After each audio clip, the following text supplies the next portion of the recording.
이제 우리가 이즈음의 이제 룻기를 우리가 계속 나누고 있습니다. 오늘은 그 세 번째 룻기 1장에서 믿음의 선택이라는 그러한 제목을 가지고 우리가 함께 생각해 보도록 하겠습니다. 룻기 1장을 보면 돌아가라는 뜻을 가진 말이 7번이나 나옵니다. 7절, 8절, 10절, 12, 15, 16, 21 이렇게 7번이 나옵니다. 돌아가라, 가라. 나오미는 두 며느리에게 너희는 각자 너희 집으로 돌아가라고 말합니다. 나오미의 한 며느리 오르바는 나오미의 권유를 듣고 자기 백성과 자기 신에게로 돌아갔습니다. 나오미는 룻에게도 돌아가라고 권고하고 있습니다. 룻도 이제 오르바처럼 선택의 기로에 서 있는 것입니다. 그런데 룻은 나오미의 강권에도 불구하고 굳이 시어머니를 따라 베들레헴으로 가겠다고 버팁니다. 자기 동서인 오르바도 함께 살다가 거기에서 나와서 자기 친정집으로 돌아갔습니다. 남편이 죽었기 때문에 그들은 더 이상 남편에게 매여있는 몸이 아닙니다. 어디로 갈 것인가를 자유롭게 선택할 수 있었습니다. 오르바는 자기 친어머니와 자기의 가족이 있는 친정으로 돌아갔습니다. 룻도 얼마든지 그렇게 할 선택의 자유가 있었습니다. 거기다가 시어머니가 그렇게 하라고 권고하고 있었습니다. 우리가 만약 같은 경우를 겪는다면 우리는 어떻게 하겠습니까?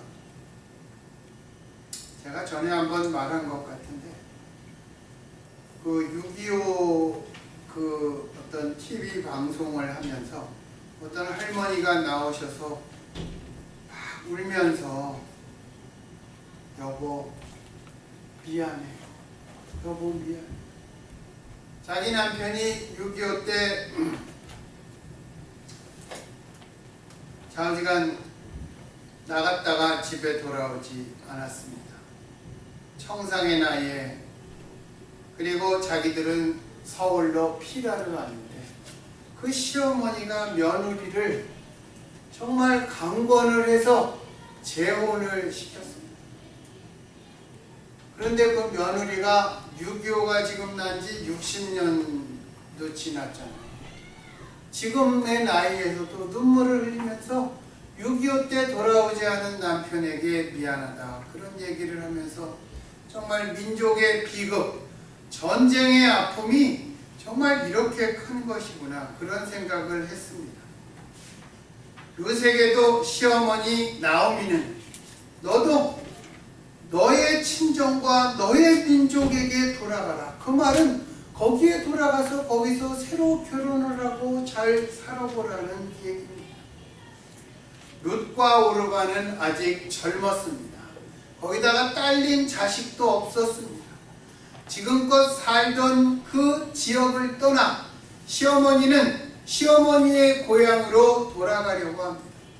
거기다가 시어머니의 고향인 유대인들은 선민사상으로 자기들만이 하나님 앞에 선택을 받았다. 그래서 이방인인 모압 사람들에게는 배타적인 그러한 동네입니다. 아직 이 모압 땅에는 나의 친정어머니와 친정 식구들이 살아있고 나를 반겨줄 동무와 이웃들이 있습니다. 우리라면 어디로 발걸음을 향하겠습니까? 여러분, 우리도 이민자로 이 미국 땅에 살고 있습니다.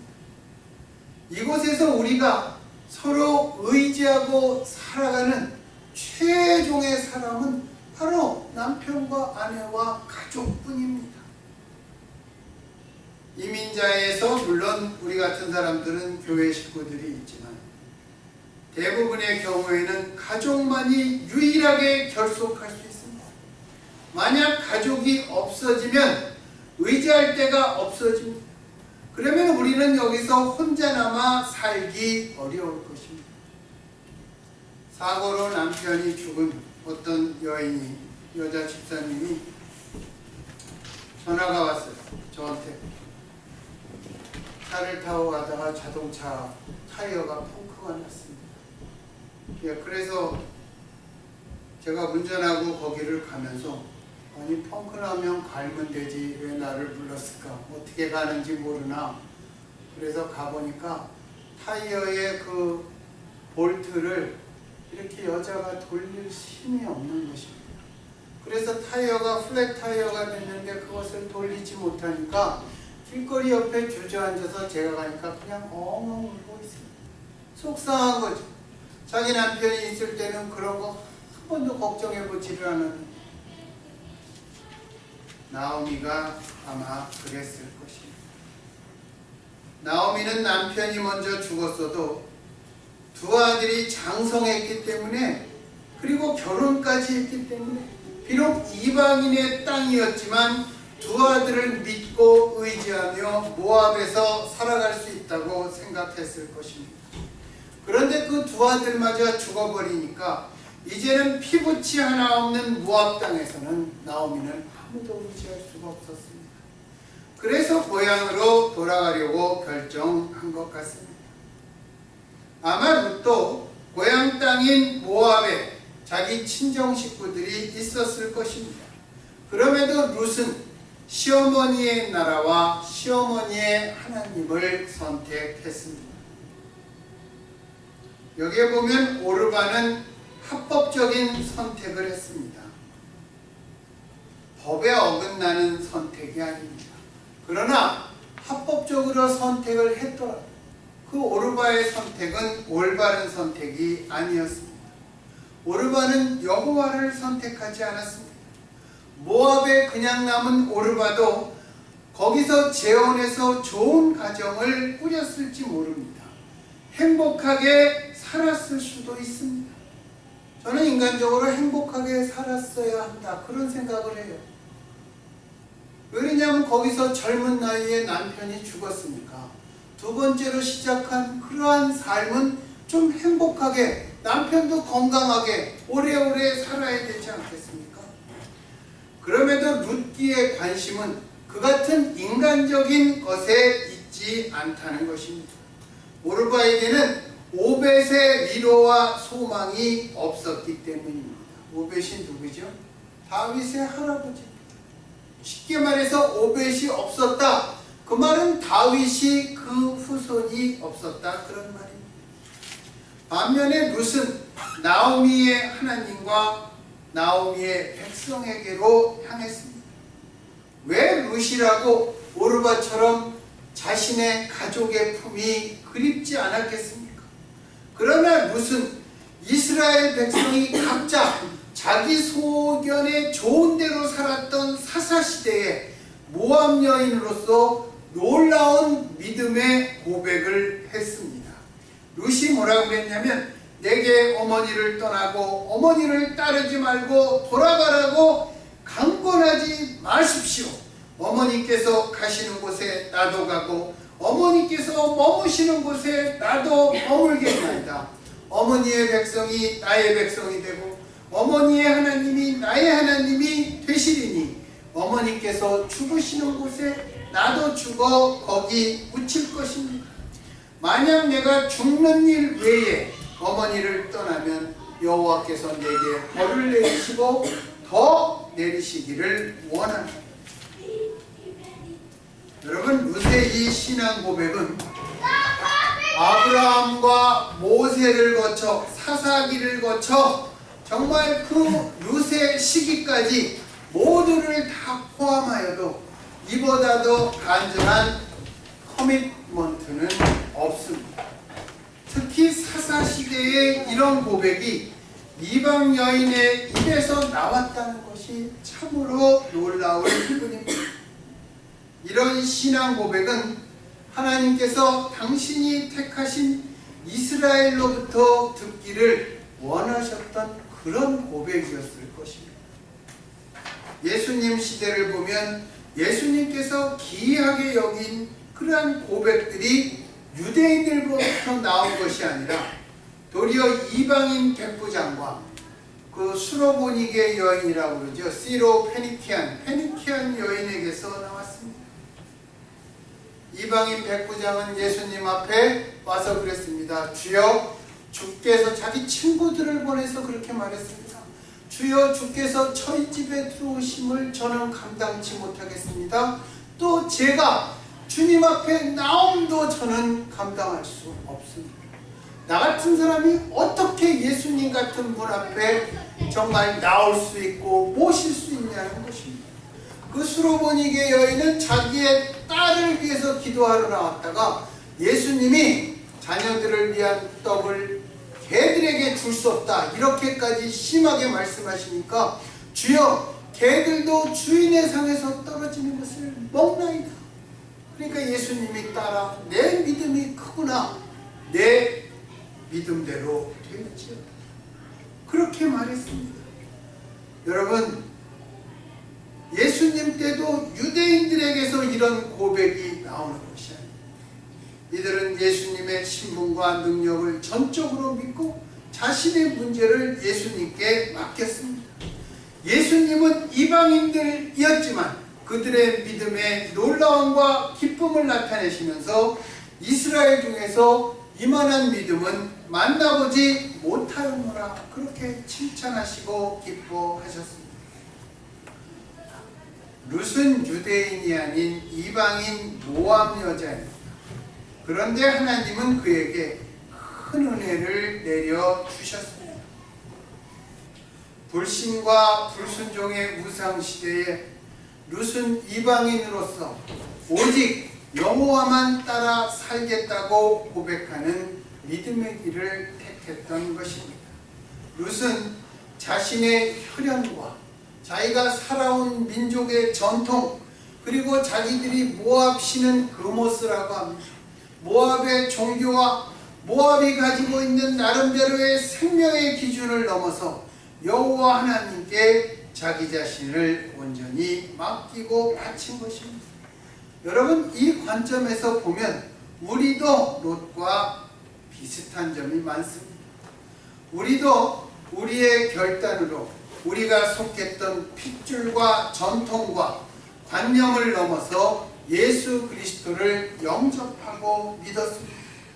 그러나 룻이나 우리의 배후에는 우리 눈에 보이지 않는 성령 하나님의 역사가 있었던 것입니다.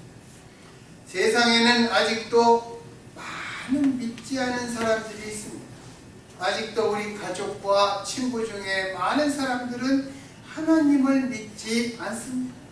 그들은 예수 그리스도의 십자가의 대속을 모르기도 하고, 또 어떤 사람은 들어도 믿지를 않고, 또 지금까지 살아왔던 전통적인 풍습에 사로잡혀 집안과 사람들로부터 떠나지 못합니다. 이스라엘 전체 역사에서 찾아볼 수 없는 정말 지극히 아름다운, 정말 너무나 아름다워서 처량하게까지 들리는 한 신앙 고백이 처참한 고통을 당한 갸냘픈 한 이방 여인의 입에서 흘러나왔다는 것입니다. 그것도 누구 앞에서 했습니까? 하나님의 선민이라는 유대인 나오미에게 그 고백을 하는 것입니다. 그런데 이것을 이렇게 읽어보다가 이런 생각이 듭니다. 나오미는 룻의 이런 신앙 고백을 듣고 자기 며느리의 놀라운 신앙 고백에 대한 감사는 모르는 것 같았습니다. 고향 베들레헴으로 돌아가는 나오미는 자신을 마라라고 하였습니다. 마라, 쓰다, 괴롭다, 그런 말인데 그렇게 생각했습니다.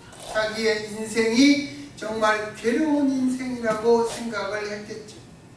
나오미의 눈에는 자신이 당한 불행만 보였을 것입니다. 그리고 그녀의 눈엔 자기의 며느리 룻도 가련한 여자로 보였을 것입니다. 저 나이도 어린 아이가 유대에 가서 어떻게 살아가게 될 것인가? 우리가 룻기의 끝을 이미 알고 있으니까 나오미가 룻을 통해서 복을 받았다라고 말하지만 우리가 나오미의 당시의 입장으로 돌아가 본다면 감히 나오미가 자기가 놀라운 복을 받았다는 것을 미리 분별하지 못했다. 우리는 결코 그렇게 말하지 못할 것입니다. 우리 같은 평범한 사람들은 이미 지나간 일에 대해서 하나님의 복을 깨닫고 우리는 그때 감사합니다. 앞으로 닥칠 일은 우리는 10분 후도 모르니까 우리는 감사하지 못합니다. 이게 우리의 참 모습입니다. 여러분, 앞으로 이렇게 할 것이다 해놓고 할렐루야 하나님 이렇게 하고 나서 내가 미리 말했던 게 틀린 적이 우리 여러 번 있습니다. 내가 미리 감사했는데 나중에 결과는 감사할 수 없는 결과가 있는 경우가 여러 번 있는 것입니다. 다윗은 선지자 나단을 통해서 하나님께서 말씀하셨습니다. 내가 너를 왕으로 택했고 너희의 자손 대대로 이 왕위를 물려주겠다. 그러니까 다윗이 하나님 앞에 가서 하나님, 나와 내 집안이 과연 무엇이간데 이렇게 불러서 소중한 자리에 앉혀주셨습니까? 그리고 미래까지 감사를 드렸지만 아브라함을 보면 아브라함이 아들이 없었잖아요. 이삭을 낳았을 때는 물론 감사했을 것입니다. 그러나 이삭을 낳기 전까지 아브라함은 기다렸습니다. 감사했다는 성경 말씀이 없습니다.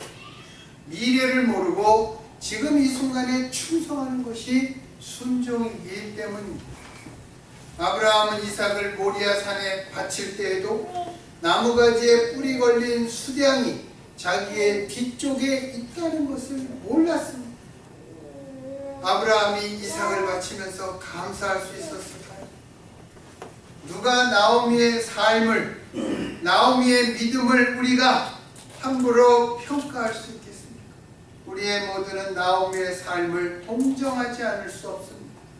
남편과 아들들을 모두 잃은 채 그나마 갈 곳이라고는 고향밖에 없어 그 뒤로 돌아가는 나오미의 심정, 우리가 어떻게 감히 알겠습니까? 우리가 감히 그 참담한 마음을 이렇다 저렇다 평가할 수 없는 것입니다.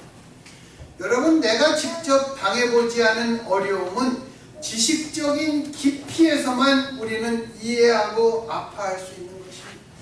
우리가 다 같이 살아가지만 심하게는 부부 사이에도 남편과 아내와 또 공유할 수 없는 그러한 나만의 아픔이 있지 않습니까, 여러분?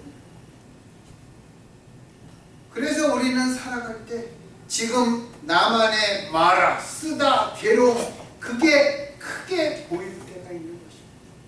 나오미의 눈에는 자신을 말하라고 불렀는데 자신의 불행과 괴로움이 크게 보였다는 것입니다.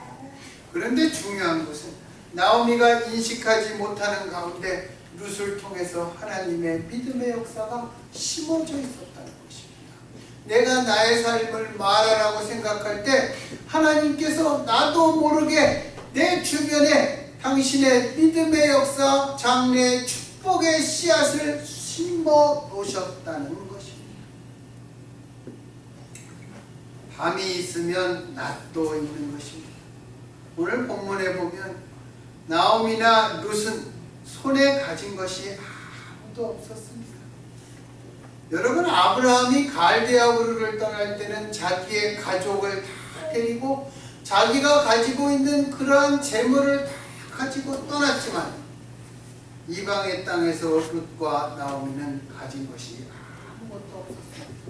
오직 시어머니와 단 둘이서 여호와 하나님의 백성이 되고자 베들레헴으로 향했던 것입니다. 룻의 16절과 17절의 고백으로 말미암아 나오미는 이제 더 이상 혼자가 아닙니다. 도리어 나오미의 불행한 인생이 하나님의 축복을 받는 터닝 포인트가 된 것입니다. 아무것도 손에 쥔 것은 없었지만 나오미에겐 자기와 함께 여호와 안에서 죽음을 각오한 동반자가 생긴 것입니다. 가장 불쌍하고 가장 외롭고 가장 한이 많았던 두 여자가 서로를 의지하고 서로를 위로하며 새로운 삶을 위해 베들레헴으로 향했습니다. 이 두 동반자는 이제 여호와 하나님을 향한 동일한 신앙을 품고 베들레헴 땅을 바라보면서 걸음을 옮겼습니다. 그들의 마음에 베들레헴은 모압 땅과는 전혀 다른 새하늘과 새 땅이기를 간절히 바랐을 것입니다. 인간은 양식이 없으면 살 수가 없습니다. 그러나 양식이 풍족해도 사랑과 신뢰가 없으면 그 인생은 불행합니다. 인간은 사랑받을 때, 인간은 언제 가장 행복할까요? 인간은 사랑받을 때 가장 행복합니다. 또 인간은 사랑을 베풀 때 가장 가치 있는 존재가 되는 것입니다. 그리고 인간은 참 사랑을 할 때 이기적인 자아를 내려놓는 것입니다. 나아가서 그 사랑이 하나님의 구속에 뿌리를 두고 있을 때 그 사랑은 영원한 사랑이 되는 것입니다. 인생의 비극 속에서도 서로 나눌 수 있는 사랑과 위로와 믿음이 있으면 불행은 훨씬 더 견디기 쉬워질 것입니다. 왜냐하면 서로의 사랑과 하나님께 대한 기대와 믿음이 우리들의 척박한 마음을 소망과 동지의식으로 따뜻하게 변화시켜 주기 때문입니다. 둘이 손을 맞잡으면 모압 땅에서 겪은 인생의 쓰라린 상처들을 잊을 수 있습니다. 그래서 베들레헴으로 한 발 두 발 가까이 다가갈수록 모압 땅에서 겪은 고통과 실패는 점점 더 멀어지는 것입니다. 하나님은 나오미와 룻의 한과 고통을 모두 알고 계셨습니다. 주님은 우리의 비극과 우리의 아픔도 모두 아십니다. 주님은 우리도 이제는 룻처럼 고백하기를 기다리고 계십니다. 여러분, 우리도 룻처럼 우리의 발걸음을 모압을 떠나 베들레헴으로 옮겨가기를 원하십니다.